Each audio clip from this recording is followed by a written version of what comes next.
kadib shir laba maalmood socday oo u dhexeeyay madaxweyne xasan sheekh maxamuud iyo golaha mustaqbalka Soomaaliya ayaa ugu dambeyn waxa uu ku soo dhamaaday natiijo la'aan iyadoo golaha mustaqbalka dowladda federaalka Soomaaliya ay ku dhawaaqeen in gebi ahaanba shirkii uu burburay isla markaana wararka soo baxay waxa ay tilmaamayaan in madaxda qaar ee dowlad goboleedyada ay durba markaasi isaga ambabaxeen magaalada Muqdisho iyagoo dib ugu laabtay magaalooyinka Kismaayo iyo kala garow ee madaxweynaha Jubbaland ayaa lagu soo waramayaa inuu markaasi u ambabaxay magaalada Kismaayo ee xarunta gobolka Jubbada Hoose. waxaan kula wadaagi doonaa xogtii ugu dambeysay ee kulankii sidoo kale war murtiyeedka markaasi ka soo baxay golaha mustaqbalka. soo dhowow daawade muuqaalka like saar aragtidaada qaybta faallada ee commentiga ku dhiibo sida aad markaasi u aragto. waxgaaga golaha mustaqbalka Soomaaliya oo muddo 2 maalmood ah shir la yeeshay madaxweyne xasan sheekh maxamuud ayaa ugu dambeyn waxay ku dhawaaqeen in gebi ahaanba shirkii uu burburay isla markaana uu ku soo dhamaaday natiijo la'aan sida markaasi war saxaafadeed ay soo saareen ay ku xaqiijiyeen. war-saxaafadeedka golaha markaasi mustaqbalka Soomaaliya oo ay warbaahintii la wadaageen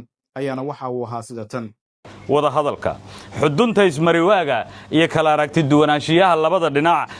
golaha mustaqbalku wuxuu ku adkaystay in dastuurka kumeel gaarka ee 2012 uu yahay aasaaska sharciga ee dalka u degsan, wax ka beddelkiisuna u baahan yahay heshiis qaran oo loo dhan yahay wada tashi dadweyne oo dhab ah iyo in la ilaaliyo dhalitirka awoodaha labada heer ee federaalka. dhanka kale dawladdu waxay taa beddelkeeda ku adkaysatay inaysan cidna u joojinaynin. goluhu wuxuu ku adkaystay in doorashada dowlad goboleedyada muddo dhaafka la qabto iyadoo la raacayo sida uu dhigayo dastuurka dowlad goboleedyada iyo mabaadi'da dastuurka federaalka ee kala soocaya awoodaha labada heer ee dawladda. taa beddelkeeda dawladdu waxay doonaysay in doorashooyinka dowlad goboleedyada lagu qabto sharciyad doorasho iyo habraacyo ku salaysan dastuurka wax ka beddelkiisa la isku haysto iyada oo doorashooyinka maamul goboleedyada la hoos geynayo guddiga doorasho ee federaalka loona qabto sidii tii ku shubashada ahayd ee sanadkii hore ka dhacday gobolka Banaadir.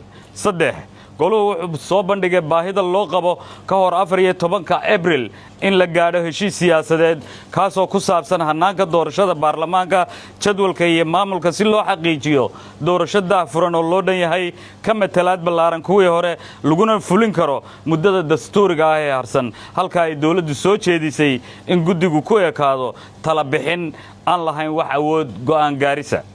mowqifyada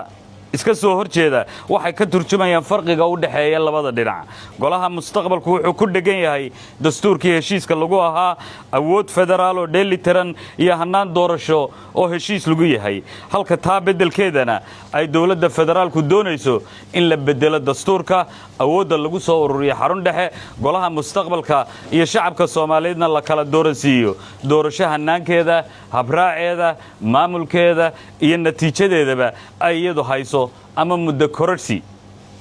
haddaba goluhu wuxuu go'aansaday inuusan maxlal iyo maqaarsaar u noqon doonin dastuur la beddesho, doorasho lagu shubto iyo in dalka iyo dadka Soomaaliyeed la kala jaro. mas'uuliyadda koowaad ee goluhu waa difaaca dastuurka, nidaamka federaalka iyo doorasho heshiis lagu yahay oo sharci leh si loo ilaaliyo midnimada dalka iyo wadajirka ummadda Soomaaliyeed.